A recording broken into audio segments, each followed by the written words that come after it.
All right, so welcome to another Dharma talk and welcome to another month of Thrive. So the month is September and the talk is about Ayurveda.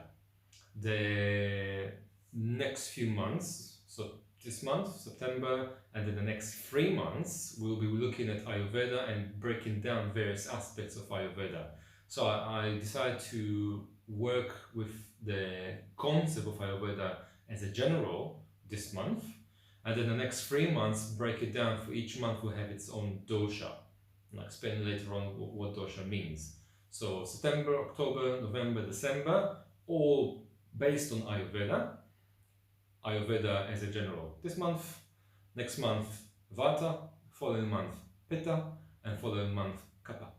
Okay, so that's going to be the focus. The practices themselves, so the asana practice and the meditations, are not going to be necessarily just about these doshas or just about Ayurveda, but they will definitely reflect an understanding of Ayurveda within them.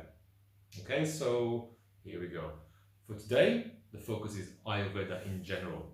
So what is Ayurveda and how does it how is it relevant to our life? That's really what I will want to put across. So I've got my notes and I will use my notes because I want to get clear. And the thing about Ayurveda is, well, for me at least, it's very exciting.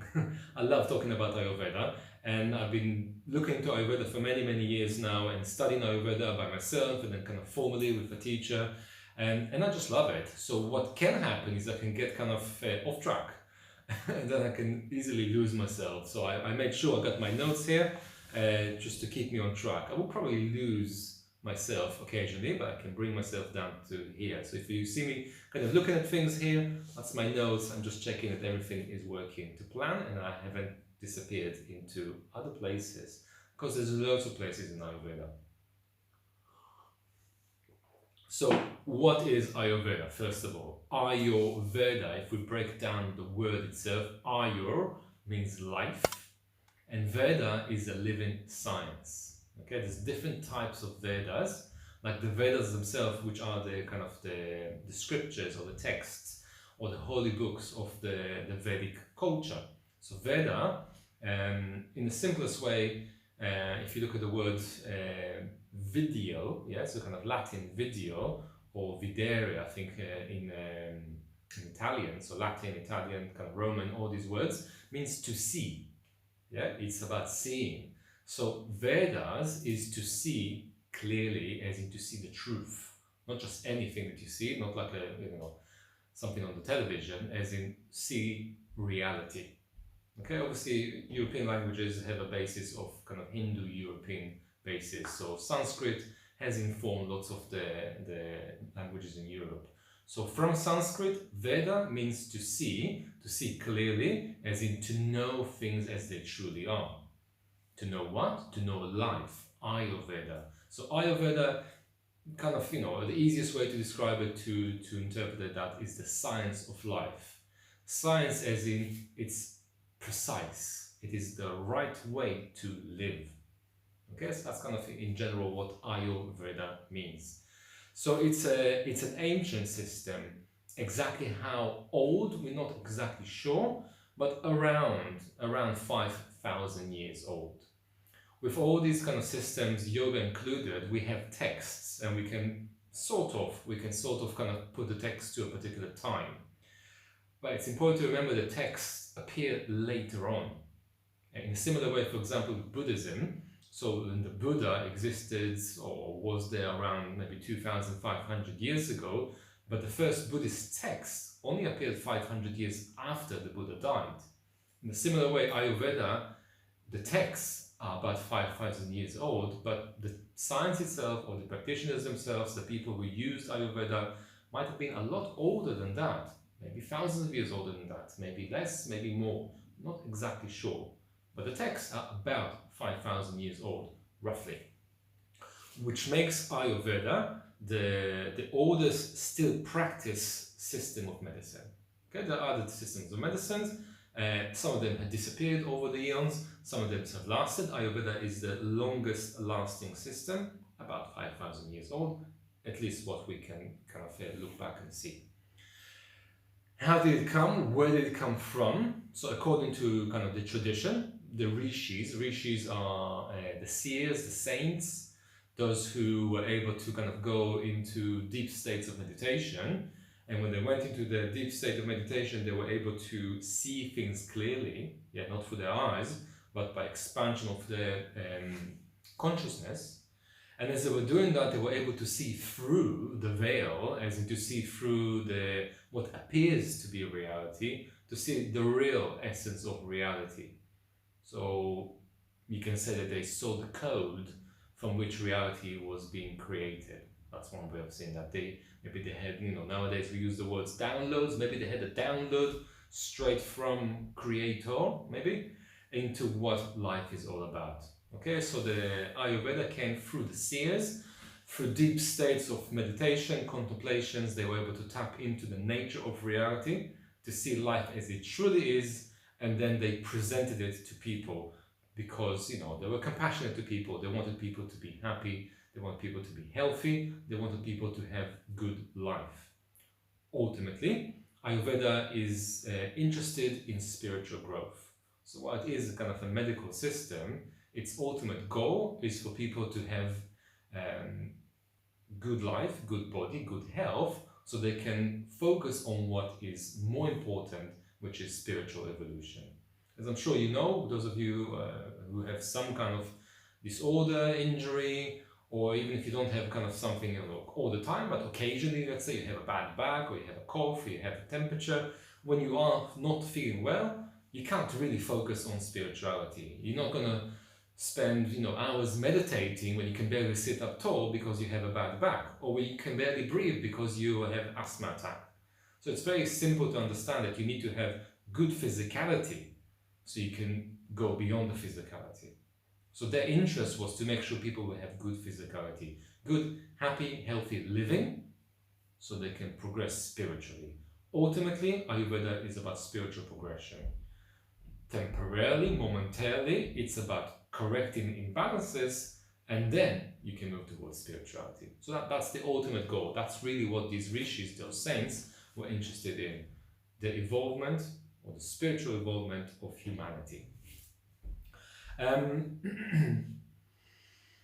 The system of Ayurveda is based around what is known as the Shankar system. Even though Shankar came later on, it shares the same kind of principles, same understandings. And what is the Shankar system? Shankar is another way of saying to count, to enumerate. Okay, so the Shankar system is interested in kind of making things a bit clearer by putting things into place. Okay, so it's not necessarily counting 1, 2, 3, 4. It's understanding this belongs here, this belongs there. It's kind of codifying reality. Okay, and to simplify it a bit more, the Shankar system came to understand that there is kind of an order in creation. Ultimately, Shankar was about moving from where we are now. So me sitting here, not understanding where I come from, what I am, what is the nature of reality, and how do I find the source to evolve myself into my highest potential. So they created the path, like a map. They said, okay, you are this, and then you can go to there, and there, and there, and there, and there. That's Shankar. Their map is, first of all, there was a consciousness, just pure consciousness. And this consciousness decided, somehow, to have an experience of itself, because it was everything. But if you're everything, you don't have anything else outside of you to experience yourself as you are. So it created energy. Okay, first of all, there was just everything, and from everything there was a slight separation, and that became energy. So there's the main principle in Shankar is that we have consciousness and we have energy. So the word used in Sanskrit is Purusha, which means consciousness, and Prakriti, which means energy, creative energy, energy in potential, all energy. Okay, so that's the main concept, and it's a dual system. So there's two things. There's consciousness, and then there's energy, and they're not the same. Okay, that's kind of the understanding. That's the basic understanding. from energy, everything else comes. So to understand Prakriti, which is energy, everything around you is made out of energy. Yes, I'm sure you know, everything is energy. Your thoughts are energy. What you hear, sound, is energy. What you see is energy. What you smell is energy. It's all forms of energy. The entire manifested universe is energy. Okay? That energy has different levels, different stages of manifestations, because from all just energy came consciousness. And to begin with, it's known as the Mahad, which is the supreme consciousness, as in the consciousness of creation. Okay, it's not the creator, it's the understanding that energy has consciousness. It's not just stupid, just energy. Actually, it has wisdom in it. It's conscious energy. Everything is conscious energy. Okay, and then you go down even lower to understand that everything is made up of qualities. We have different qualities. Everything in the universe shares all these qualities, and they enumerated 3 qualities, which they call sattva, rajas, and tamas. Tamas is inertia, it's stability, stable, solid. And rajas is the opposite of that. It's activity, it's something that moves and changes all the time. And in between them, to balance them, there's sattva, which is literally balance. Okay, so everything in nature, everything in creation shares these 3 qualities in different quantities. Yeah, so everything has some level of solidity, some level of activity, as in movement, and a fine balance between them that wants them to move towards a state of balance. Okay, so sattva, rajas, and tamas. And we're not going to go too much into these things because it's just the basic understandings, kind of the background, the backdrop towards Ayurveda. So all I will say from that is we're moving to the next stage from that, because from these qualities came about the 5 great elements. Okay, so in Sanskrit, pancha maha bhuta. Pancha is 5, like a fist, punch, yeah, pancha. Maha means great, and bhuta means subtle qualities, which we call also elements.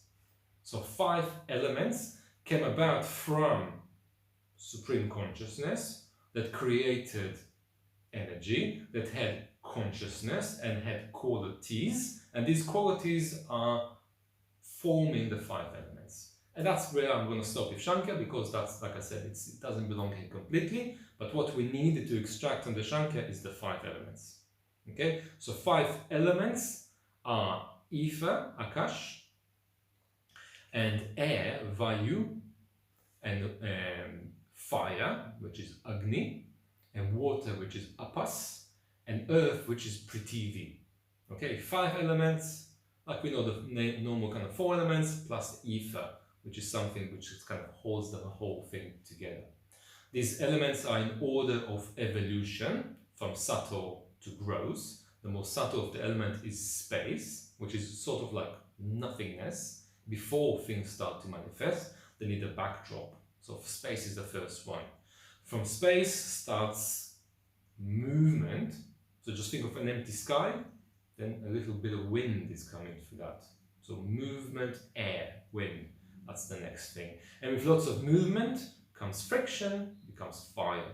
And when that friction continues, it starts to congeal to some extent, becomes a bit of water. And with that water kind of stands and starts to perhaps stagnate to some extent, becomes a lot more congealed, becomes a bit more dense and more solid, becomes earth.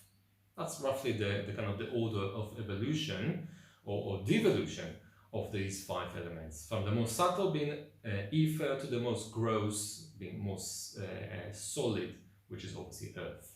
Okay, so to our understanding of Ayurveda, we need to understand, yes, there are 5 elements, and these 5 elements are presented in everything, in all parts of creation. They are the building blocks of creation.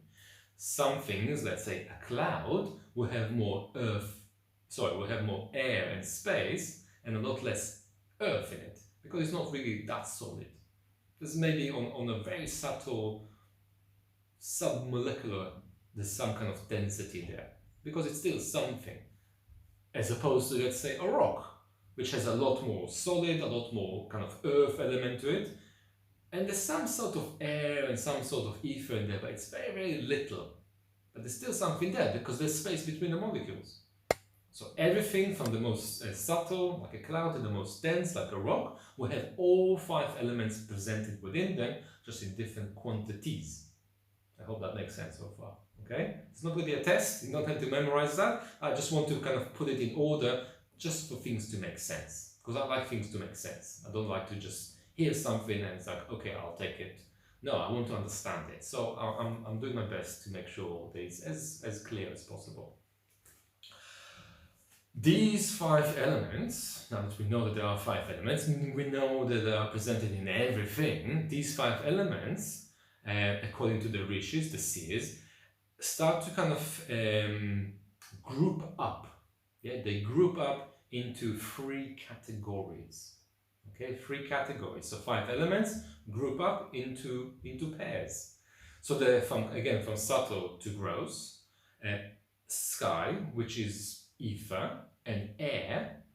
When they come together, they create what we call vata. Vata. So V-A-T-A, long A, vata. Okay, so vata means space and wind put together. They join together, they have a quality, and that quality we call it dosha. Okay, so that's the word dosha. First time we're using the word dosha here. First dosha is vata, the most subtle dosha. Fire and water pair up as well, and as they come together, they create what's known as pitta. Okay, it's a pitta. It's a double T, P-I-T-T-A, pitta. Pitta is fire and water put together. Okay, and the last dosha, the last pair comes together is water with earth.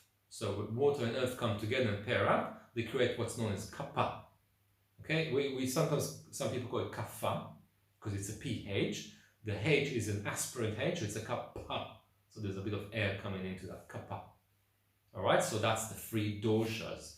The 3 doshas are basically the 5 elements, but paired up into 3 pairs, 3 doshas. Okay, so one consciousness, yeah, made energy, yeah, kind of all created energy. That energy, being conscious, created 5 elements, and these 5 elements paired up. These 5 elements and these 3 doshas, because of the 5 elements, are presented in everything in creation. Okay, that's what the rishis saw. They saw through what we perhaps can't see, because we see things as they are. We think, oh, this is, this is paper, so it's just paper made out of wood maybe. This is a glass of water, so there's glass here. That used to be sand. There's water, it's just water. We just see things kind of a very superficial level. And if you go into deep meditation, you can see through this glass. So what is this glass? Oh, it's sand, and there's some heat there. So the heat must still be there in potentiality. What is this sand? How was it made? So sand is solid like sand, like rock, and so on and so on. So they really saw through reality to really understand the nature of reality. All in the purpose of helping people to live or to be as healthy as they can, so they can move into the spiritual realm, they can progress themselves, because that is the point of life, to evolve yourself spiritually. Just like the doshas or the 5 elements, the idea is to move from the most gross, earth, kapha, to the most subtle, which is ether. Okay? That's kind of the background.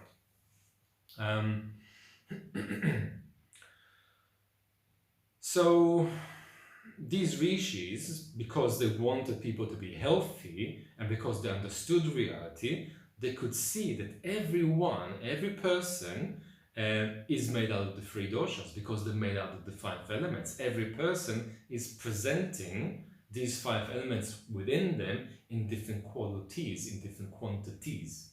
Yeah.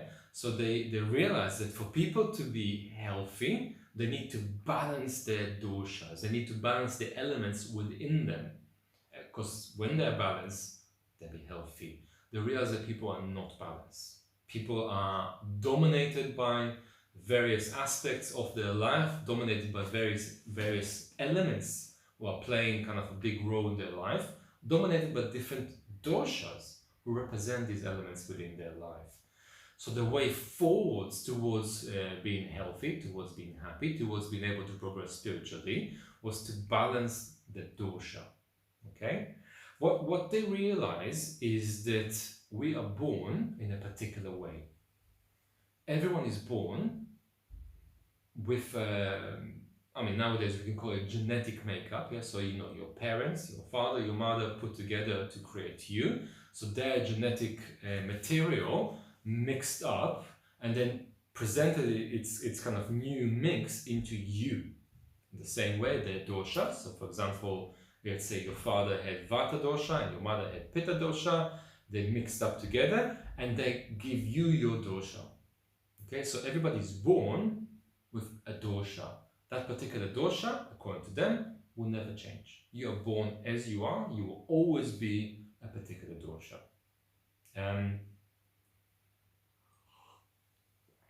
In these doshas, we have 7 combinations.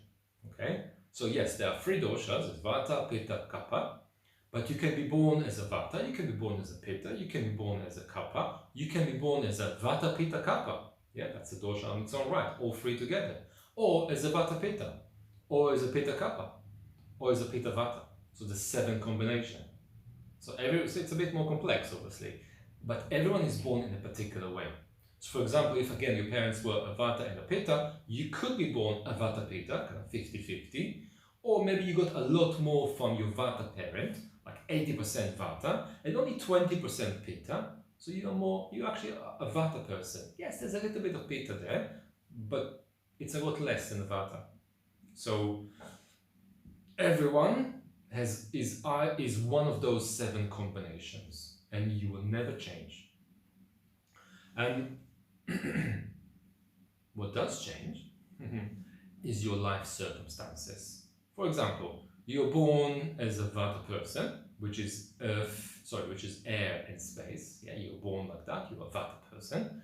But due to life circumstances, which are where you live, what you do for a living, what is the climate that you live in, what kind of job do you do, what you do for a living, but also how frequently perhaps you do that, what you eat, what you watch, how you occupy your time, what activities do you do outside of your work. All these things, or kind of external things that you do, will affect your dosha. So if you are, let's say, a vata person, which is all about movement and change and trying new things and being very kind of excited and adventurous, but you had an injury. So from a young age, you had an injury, you had some kind of disease, some illness, and all of a sudden you are in a wheelchair. Okay, you're in a wheelchair. Life happened. I don't know, maybe you had an accident or some other thing. You're sitting in a wheelchair. You can't move so much anymore. You can't move so much, and maybe you feel a bit depressed, so you kind of comfort eating. You start to eat a bit more than you're supposed to, and maybe because of you choosing the wrong things to eat, you become a bit heavier, a bit denser. Obviously, basically, you are getting heavy, you're getting fat, you can't move, you start to be you start to be feeling maybe depressed, feeling sorry and sad for yourself, and all of a sudden you have developed what is known as a kapha imbalance. Because the kapha qualities are that of inertia, I'm not moving so much, not feeling so good, I eat kind of fatty foods and high starch, carbohydrates and sugars, and I'm feeling kind of depressed and a bit sorry for myself, and that's kapha. So you were, in potentiality, you were born a vata person, born to roam free, but you couldn't. And all of a sudden you change, you have acquired an imbalance. Okay, so you were born a particular way, but your imbalance is different. You were born a vata dosha, you became a kapha imbalance.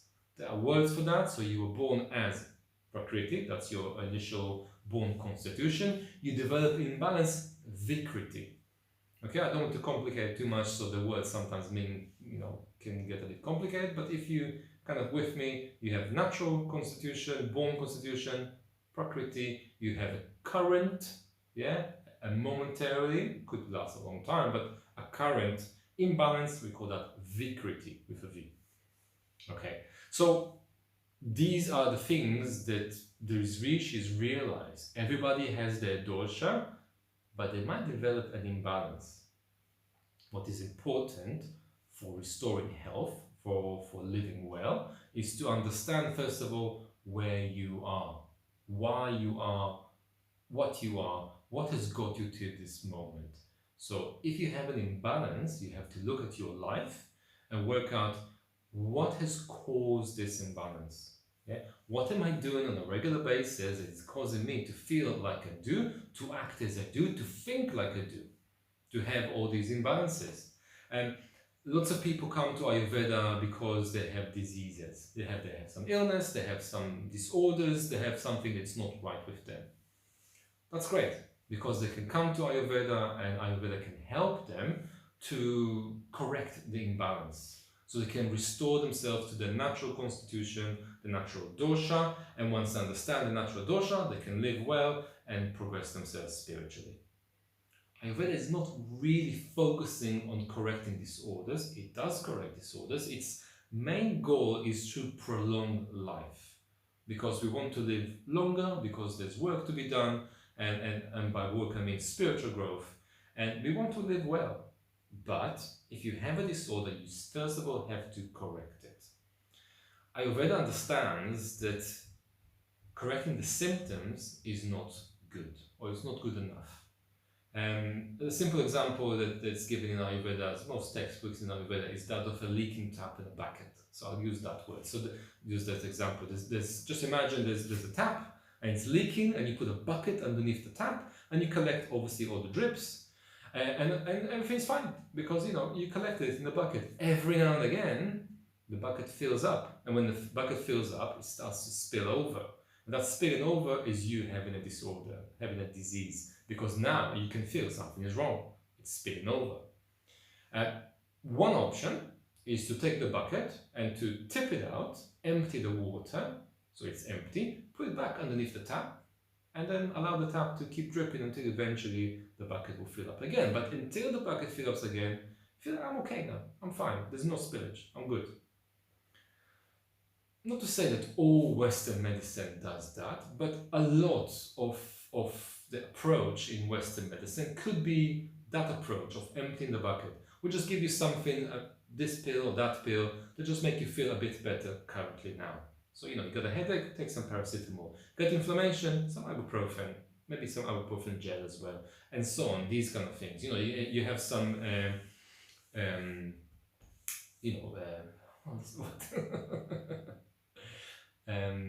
heart, not heart.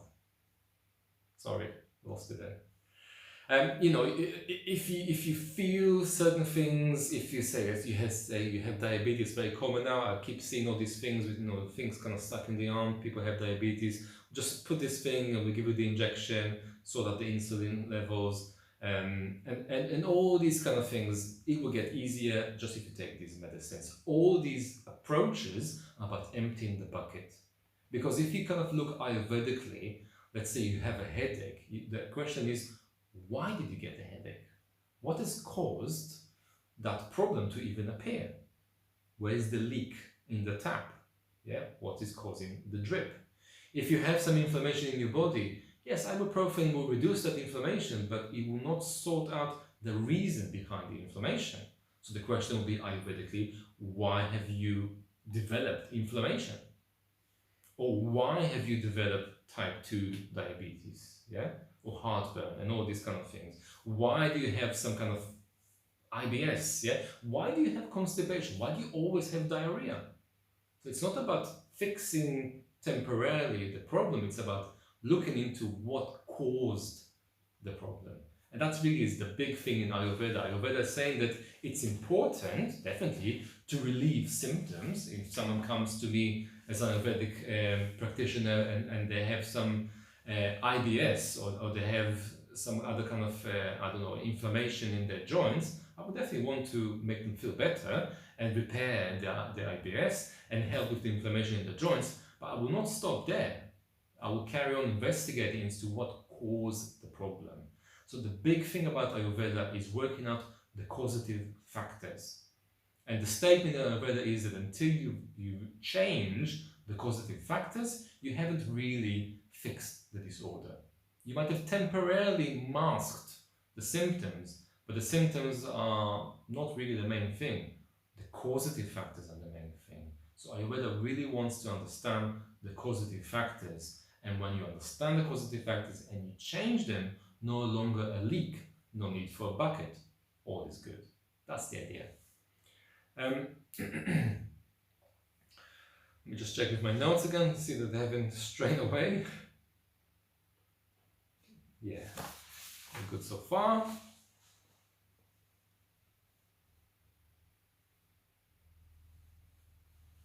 Yeah, okay. So talking a bit about, or carry on talking about causative factors and about illness and I suppose the repair or the bringing back to balance. Ayurveda says that things take time. Okay, the first thing that you need to be, as we know it from the word in English, is patience. Yeah, as a patient, you need to have patience. Why? So according to the understanding of Ayurveda, each person is made up of various things, but to our sense, we need to understand that there are 7 tissues in the body. 7 tissues. We have plasma, we have blood, we have muscle, we have fat, we have bone, we have marrow, and then we have what's known as either seminal fluid or reproductive fluid, depends obviously on your gender. And then, once all these 7 factors are kind of working well, then we have something that we call Doshas, which is immunity. What am I saying by that? If there is a disease, and it's just kind of new, superficial, it might manifest itself in the level of kind of plasma blood. Yeah, you might have, I don't know, some kind of a bit of redness in the skin, so that's kind of, redness, that's a bit of heat, that's in the blood. We can fix it fairly quickly. But these 7 tissues, the example given is like 7 fields. Just imagine kind of, you, I don't know, somewhere exotic, maybe like Bali or something like that. And there's terrace fields, rice paddies, and there's 7 of them. And you start to water them from the top. It can be, you might be using good water, which is kind of, healing, or you can be using bad water, which is disease. First of all, when you pour that water, being good or bad, the first field is going to fill up. Once that first field is full, then it will drip down to the next field. Once that field is full, it will drip down to the next field, and so on. 7 in number, 7 in order. So the top one is the easiest to feed and the easiest, obviously, to destroy, because it's the first. But the last one takes a much longer time for the water, being healing or bad, to reach. So 7 tissues, which are gradually, progressively being fed, either in a good way or in a bad way. Which means that if there is a problem, let's say in your bones, for example, osteoarthritis, yeah? So that's number 6 in the list. It will take a long time to reach that area to fix it. So patience is required. According to Ayurveda, every piece of food that you eat, everything that you put inside your body, will take about a month to go through these 7 tissues until it becomes what's known as Doshas or immunity. It takes about 5 days-ish for each kind of layer or each tissue to be fed before it moves to the next one. So if you, for example, have an apple, you will obviously enjoy it. First of all, you get the nice sugar, the fiber, and all that kind of stuff through you. As a general, the understanding is that 90% of what you eat goes out through you. It's not needed. 90% comes out. 10% remains within you, and that 10% has to go from your stomach into your liver, where it will be processed by the liver, and maybe perhaps not measurable, but according to Ayurveda at least, it will be broken down into the 5 elements within the liver. So the 5 elements, we have the air and, the space, the air, the fire, the water, and the earth. These 5 elements within the liver will start to feed these 7 tissues, 5 days each, until In the course of a month, your whole body is nourished by that apple. It took a whole month for you to get everything that you need from it. So if you eat something bad, it might take a whole month for you to feel bad because of that. If you eat something bad for years, it will go down deeper and deeper and deeper through these tissues. So it will take a longer time to fix it. Okay, that's the understanding. You have to be patient. You have to be patient to be able to restore health if the disease has been around for a very long time. If something comes very quickly, it will go fairly quickly, maybe just 1 month. If something was there and it has been there for a very long time, it will take time to repair it because things take time to go through the 7 tissues. As food is coming into the stomach, it gets digested by the stomach, and as I said, 90% comes out, 10% stays in and becomes you. That 90% that goes out if your elimination is quite good and quite strong, because your digestion was quite good and quite strong. If your digestion is not so good, your elimination is more than likely will not be so good as well. 2 problems come from that. First problem is the food that you ate will not be able to be absorbed by your body because your digestion is not strong enough to break it down to absorb the nutrients from it. So you might be eating all the best food, you might be living, I don't know, on green juice and smoothies, you take all the supplements in the world, you take your iron, your vitamin C, your vitamin B, your essential fatty acids and this, that and the other, but you're still not feeling good. Why? Why would you not be feeling good if you're taking all the right, correct, supplements and all the right nutrients? Because you're not able to digest them. Okay, so we all familiar with the sentence, I'm assuming we're all familiar with the sentence, you are what you eat. Well, Ayurveda will say, well, hey, no, not a second. You're not what you eat. You are what you digest. Because you can eat the best thing in the world, they will not turn into you. They might just run through you if you can't digest them. So your health is determined by the power of your digestion. Okay, Ayurveda calls that Agni. Agni is fire. But in this case, Jataragni, or the fire in your stomach, is what processes the food that you put inside of you to become eventually you. If your fire is not strong enough, doesn't matter what you put inside your body, it will not turn into you. So you are what you digest, and you can only digest it according to the strength of your digestive fire, Agni. Okay? That's one part of it. The other part is, well, not only if your Agni is not strong, not only you will not be able to absorb the good stuff, you might not be able to eliminate the bad stuff, which means that potentially on some kind of level, a bit of undigested apple is going to kind of float around your system, and as it will not be able to be expelled correctly because you don't have that power to expel it, it will sit there. Now it could be, kind of literally a bit of apple, or it could be the essence of the apple. So it could be, we have what we are familiar with nowadays as a leaky gut. We have leaky gut. So what is that? Is there literally holes in your gut and bits of apple come out from the gut into your organs? No, it's not bits of apple. It's the molecular kind of basic, the subtle elements within the apple that are leaking out, because the apple itself can't really go out. It's confined within your digestive system, within the digestive tract. But the essence can get stuck, can move through the gut.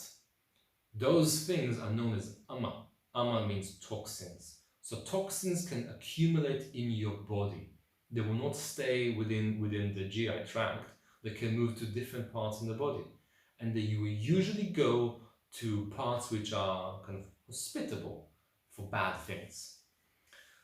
Generally speaking, hot and humid are prime conditions for disease. Just think of kind of going to the tropics and how many kind of problems you can have when you go to the tropics. If you have, let's say, a cut, you broke the skin, you have a little cut. If you're somewhere cold, it will heal fairly quickly and it's gone. If you're somewhere hot, multitude of infestations can happen to that simple little cut, and it can potentially fester, and we'll get bacteria going into that, inflammation, infection very easily, because hot and humid conditions will perhaps encourage the growth of bacteria. In the same way, inside your body, if there's extra heat in particular parts of your body, those toxins will be drawn towards that area. For example, if your knee is a bit sore and swollen, and if you have lots of toxins, they will be drawn towards that knee, because that's a really good place to be, because there's good conditions there to multiply. In a simple way, it's the weak link. Yeah, if you have weak links inside your body, those toxins will naturally want to accumulate in those areas. What you need to do to avoid that: strengthen your agni, make sure there are no more no more toxin being produced, and strengthen your elimination to make sure that whatever is already produced will come out, and then change your internal environment so it will not be hospitable for disorder and for disease. A simple way to understand that, two, say 3 people, a whole family sits together for dinner, and then one of the members of the family got a cold, starts coughing around, cover their mouth, whatever, but they're not well. Maybe 2 of the family will get ill, and perhaps the other 3 will not get ill. Why? Or you go on a plane, and there's, 100 people on the plane, and someone is coughing there, and thinking, oh my gosh, someone is coughing there. And half the plane will get ill, the other half will not get ill. Why? Why 2 people who are subjected to the same conditions, external conditions, will develop different or will present different things? One will get ill, the other one will not get ill, because their internal conditions are different. One person's conditions might be more hospitable for disorder. They might have heat, inflammation, and that inflammation will be great breeding ground for that cough, for the bacteria in that cough, and they will get ill. And the other one won't. The other one will be absolutely fine, because it will just just brush off them, because their body will be like, well, there's nothing for you here. I'm not having a good environment for these bacteria. The bacteria will not want to stay. They will move on. So it's very simple to understand why we will present different abilities to either be susceptible to disease or to be immune to disease. And that's due to our internal environment. And that's what Ayurveda wants to do. Ayurveda wants you to have strong, resilient, strong fire, resilient environment, resilient body, that you will not be susceptible, you will not be hospitable for all these bacteria, all these diseases. And how do you do that? By eating the right food, by doing the right activity, by cultivating a strong digestive fire, looking after yourself. It's very simple. It's really simple. And that's the thing about Ayurveda. It makes sense. It's the simplest thing ever. The tricky thing is, obviously, you need to do stuff.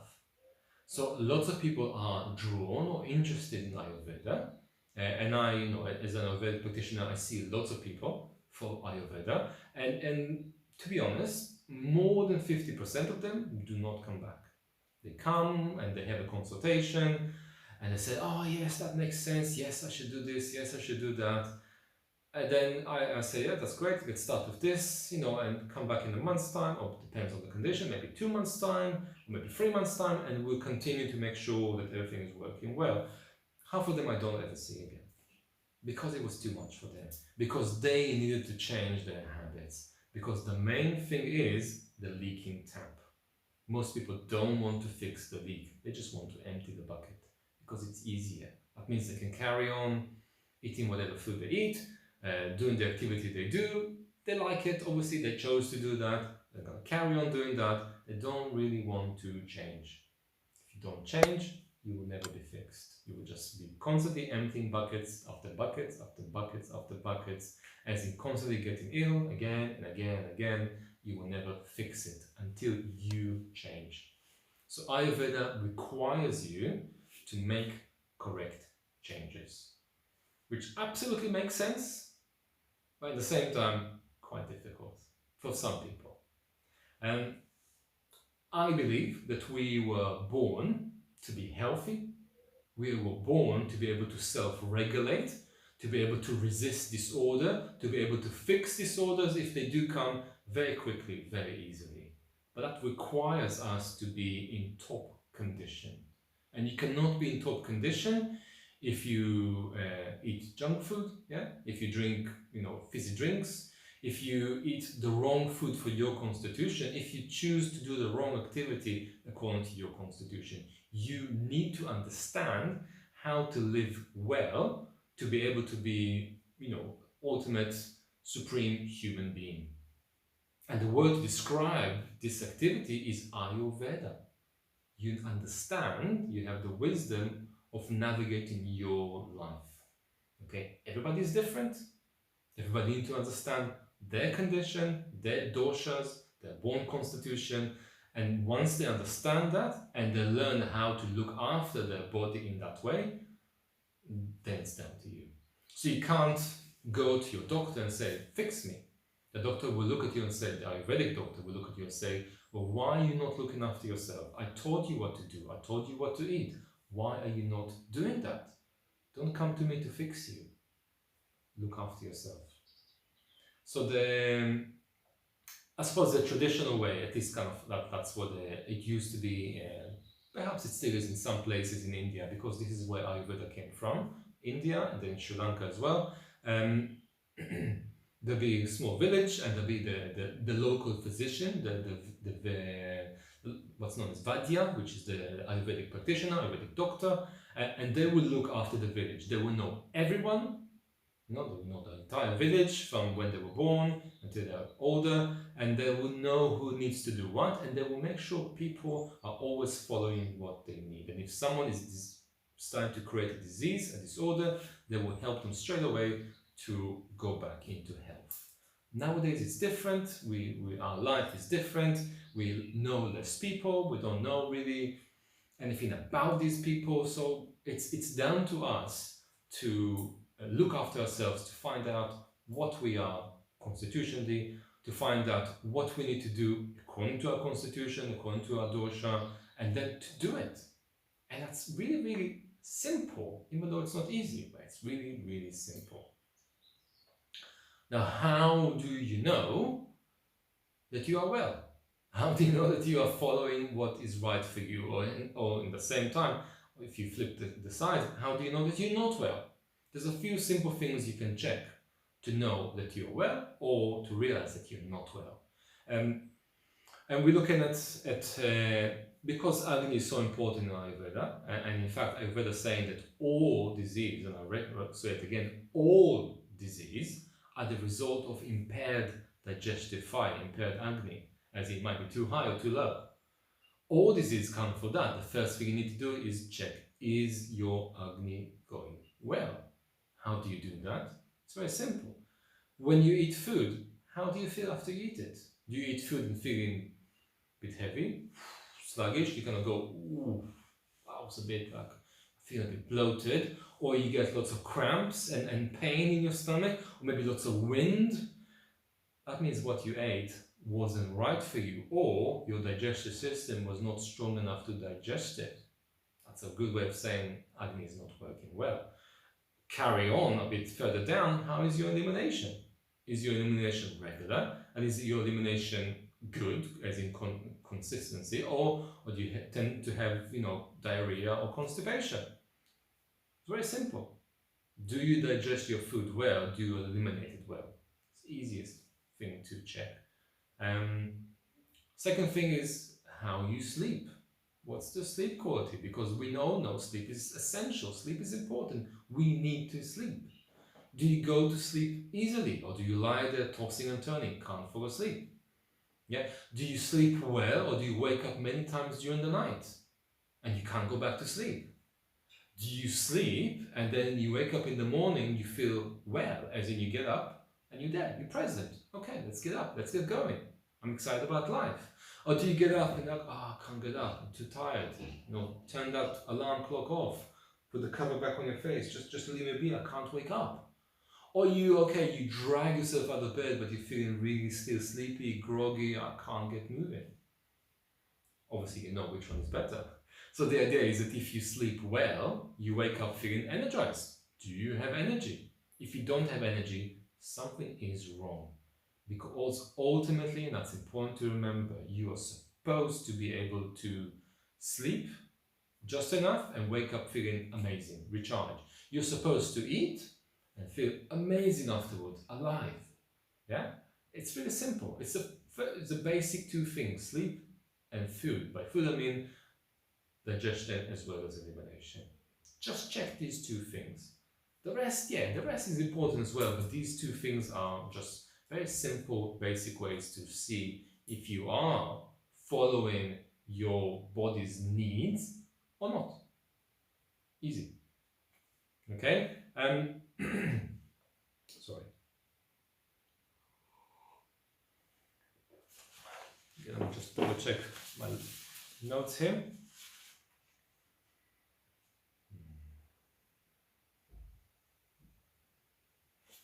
Yeah.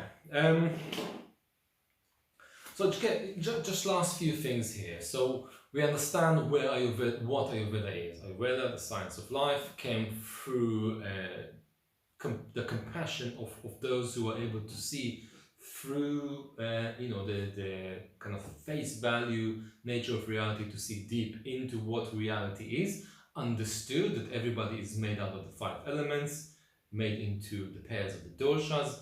Everybody has a born dosha, and when they follow their born dosha, they will be able to live a very good life. They'll be able to express themselves as best as they can, and they'll be able to progress themselves, and by progression I mean spiritually, to the highest goal. Or, if they're not, they should be able to, find an Ayurvedic physician and then consult them and being informed of how to do it. Ultimately, Ayurveda means that you are in charge. I can't do it for you. Yeah, a doctor can't do it for you. A friend, a guide, a peer cannot do it for you. You have to do it. You are in control of your life, and that control means you have the choice to choose well or to choose not well. You can't blame anyone once you understand that it's down to you. Knowing that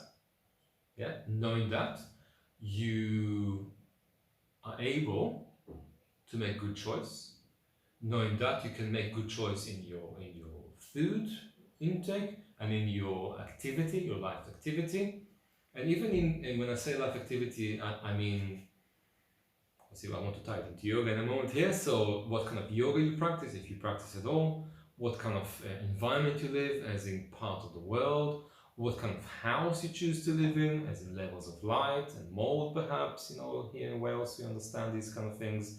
And when it comes to food, what kind of food you should eat, how many times a day you should be eating, when should you finish your food, what kind of drink should you be drinking, and so on and so forth. So Ayurveda can inform on all these kind of aspects of life. Ultimately, Ayurveda is saying that food is medicine. You eat the right food, that is your medicine. But if you're not there, if you are already in a place of disorder, if your bucket is filling up and filling up and filling up, sometimes you can use some medicine as well.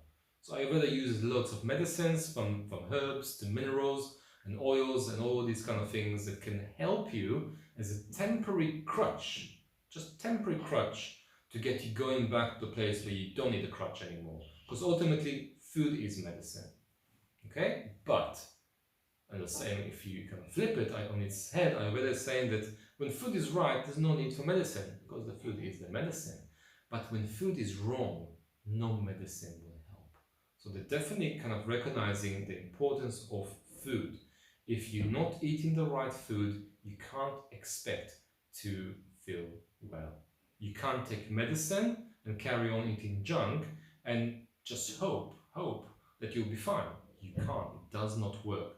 Food can turn into poison if it's the wrong food for you. And when you are eating poison on a regular basis, doesn't matter how many medicines you throw in, whether they are kind of conventional, I suppose, kind of Western medicine, to kind of more supplementary medicine, to Ayurvedic herbs and oils, it will not work until you change your food and you eat the right food for you. So food is first in Ayurveda, most important, your nutrition. Secondary to that is the activity you choose to do, what you choose to do with yourself. And third is maybe perhaps taking a few medicines here and there just to kind of keep you going, to give you a little kind of crutch until you're sorted by yourself, then you can take it away. So obviously I want to tie it to yoga because we are looking at yoga. So what does yoga and Ayurveda have in common?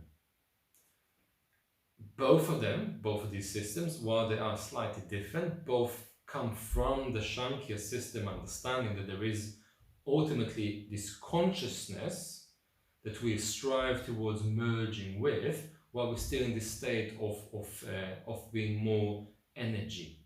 But ultimately we want to be more connected to consciousness, and to do that we need to be very, very healthy, because just like with Ayurveda, if you're not healthy, you can't practice yoga. And by yoga I don't necessarily just mean asana, I mean meditation, pranayama, as well as asana, service to other people, and so on. There's different types of yoga, obviously. Yoga and Ayurveda commonly want you to be healthy, want you to be well, so you can develop spiritually, and but just to give you different ways to do that. So Ayurveda deals more with kind of day-to-day life, like food or like activity, your job and so on, what kind of music you listen to, literally, and all these kind of things. Yoga is like, well, going slightly more kind of, I suppose, more spiritually, going more into the energetic realm, and it's kind of working more with the subtle energies within your body, like we're talking about the sun and the moon energies, and harnessing the sun and the moon energy. We're talking about Kundalini, we're talking about chakras, so it's more energetic system. Right? It requires you to do Ayurveda's principles first. You can't be doing Kundalini meditations and then have a McDonald's. It just doesn't work. You do need to look after your body. So yoga is the next stage of evolution from Ayurveda. Ayurveda is first. Ayurveda is basic. First of all, fix this physicality.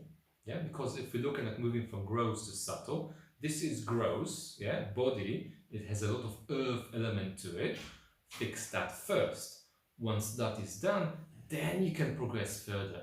Then you can progress towards spiritual evolution.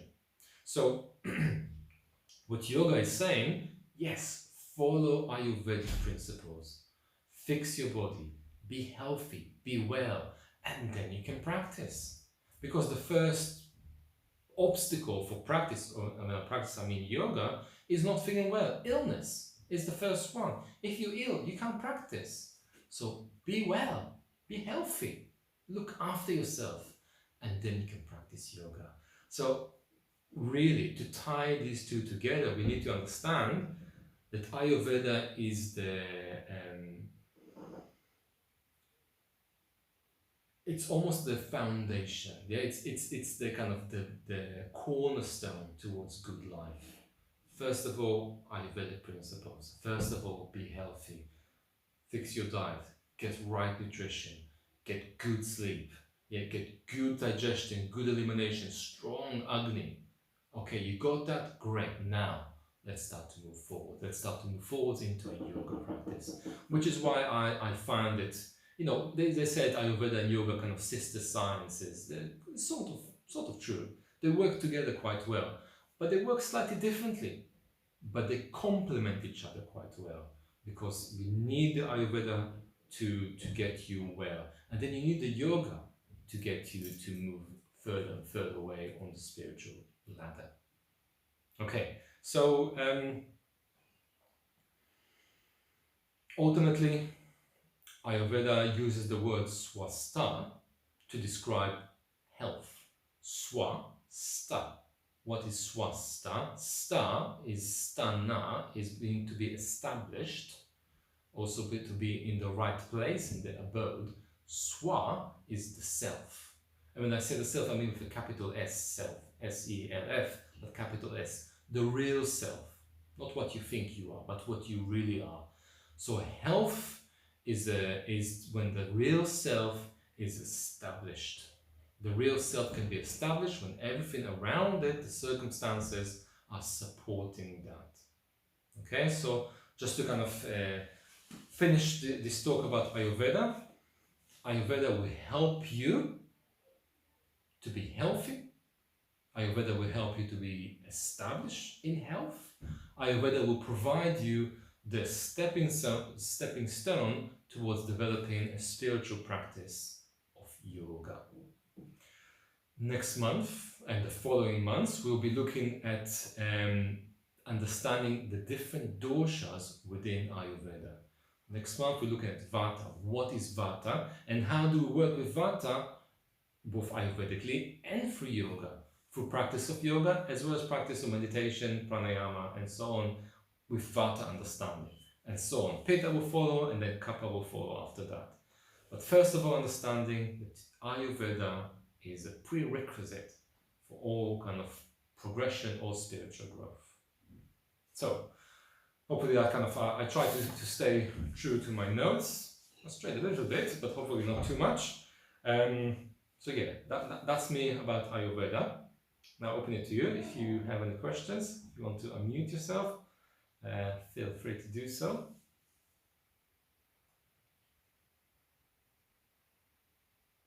And if not, it's not. It's fine too. There we go. I couldn't unmute myself. I was pressing the wrong thing. Yeah, that was really interesting, Manny. Thank you. That's good. I sort of have my own little experience about body because 4 years ago I was hospitalised with type 1 diabetes, late onset, and I came out injecting insulin 4 times a day, and I had a thyroid condition as well that was diagnosed at the same time, and they wanted to put one of those pumpy things. Within 3 months, I was off insulin, and I had three different tests. I went private, so they can't say I was misdiagnosed. And I've now actually had my C-peptide result back because I was under some research at Cardiff Uni, and I'm producing more than enough insulin. And I was diagnosed type 1. And I'm just waiting. My thyroid now is just recovering too. And I think there was 2 basic things that was going on. The first one was there was a lot of negative, angry mind chatter. I felt there was a lot of stuff that I was needing to process, which was causing an imbalance. But I was eating the wrong foods for my body type. And it's not the only thing. I recognise that. There were many other emotional imbalances and goodness knows what else. But it was definitely a huge thing. And it wasn't just about sugar. I had a really healthy diet. I did eat sugar at that point. But I had a really, really healthy diet. But it was the wrong type of healthy diet. It was very plant-based, where I actually need to eat meat and things like that. So I did the intuitive. I didn't go and I'm now curious and sort of kicking myself that I didn't come along and find out, maybe it'd be quite nice to see what my, body type is with the Ayurvedic medicine. But I did it very intuitively, and it's absolutely fascinating. But I'm with you, it's about the root cause. And mine probably actually wasn't just even the body. I had a leaky gut, but it really was really originally deep emotional stuff that needed healing at the same time. But it's absolutely fascinating. But now I feel better than I did when I was in my 20s, which is absolutely ridiculous at 57, but amazing. Yeah, so fascinating. So thank you. It's interesting. Yeah. Well, it's lovely to hear that, and I think I perhaps didn't put enough stress on that point. Obviously, how important the mind, our mental attitude towards life is, and how the strong impact it will have on our life, because your mind obviously creates your reality on a regular basis. If you have good mental health, then you have more than likely good physical health, and vice versa. So yeah, without a doubt, it's the mind is super important. Yeah, it's lovely to hear that, your healing journey. It's beautiful. Yeah, I Yeah. can't wait. I only found out 3 weeks ago, so I've got a GP Yeah. appointment. And he used to say to me, don't forget, you'll be on insulin soon. You're a type 1 diabetic. Right, And yeah. it's just like, it's brainwashing, isn't it? It's absolutely Well, fascinating. yeah, that's what they know in a way, so they have to go with the narrative. Yeah, that's all they know. But I love what you said about not eating the right food for you, because that's exactly what Ayurveda is saying. There is no right food, wrong food. It's just the right food for you or the wrong food for you.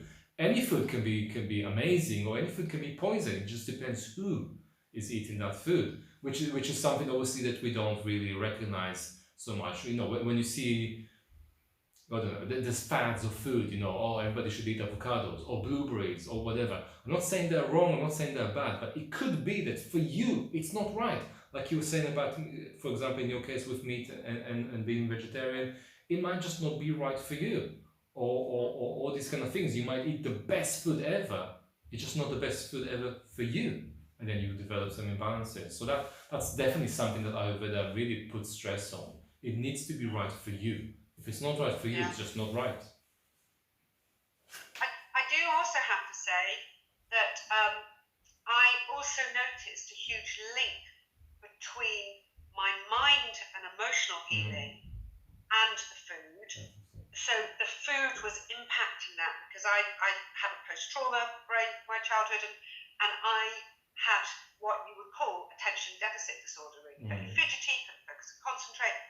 As soon as sugar was out, as soon as I was eating and digesting, as you say, my gut was healing, my ability to focus and concentrate now, wouldn't say it's always great, but it is unbelievable, the difference. Right. So there was that aspect. It's the food impacting psychologically too. So yeah. Definitely. Which shows you how important food is, because it's not just impacting, like you say, your gut, but also your mind. Yeah. It's super important to eat the right food. I think we should all be constantly challenging ourselves and questioning ourselves. Is this still right for me? Because the other thing I didn't say here is that we change all the time. So what was right for you in your 20s might not be right for you in your 60s. So you always have to evaluate that. And again, I didn't say that, but also the time of the year. So the seasons change and the doshas change according to the seasons. So what was right for you to eat during summer will not be right for you to eat during winter. So we always have to constantly evaluate what we are doing and check, is this working? And you can say that by your thoughts, you can see that by your digestion, you can see that by your sleep. Without a doubt, you always have to check, is this working? Yeah. Yeah. Interesting. Yeah, thank you for sharing that, Nikki. That's great. Thank you. Yeah, thank you. Okay, so yeah, let's close this one now, and like I said, next month we'll continue with Vata. For now, we'll close about Ayurveda. So Ayurveda is enormous; it's an enormous field, and there's books after books after books, from old texts to new kind of newish kind of understandings.